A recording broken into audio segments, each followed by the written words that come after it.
ఉంటది, ఆయనకు విజయానికి ఆయన చిహ్నంగా మారిన అని ఉంటది. ఈ లోకంలో నువ్వు పడిపోతే అనేక మంది మనుషులు ఆనందిస్తారు. ఈ లోకంలో నువ్వు ఓడిపోతే అనేక మంది మనుషులు ఆనందిస్తారు.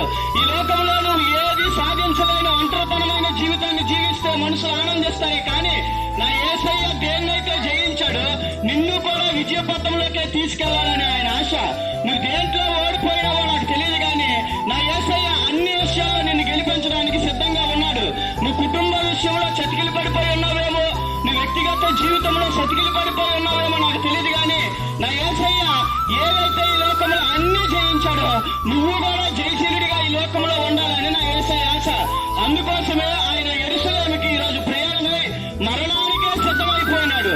ఒకవేళ ఈ మనుషులు మెజారిటీని చూసుకుంటారో, ఎక్కువ మంది దేనికైతే ఉంటారో, ఎక్కువ మంది దేనికైతే సపోర్ట్ చేస్తారో వాళ్ళతో ఉండడానికి ఇష్టపడతాడు.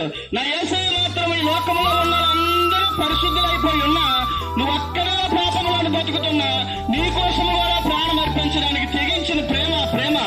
ఆయన ప్రేమలాగా ఈ లోకంలో ఎవరూ త్యాగం చేయలేరు. మన బంధువులు అన్ని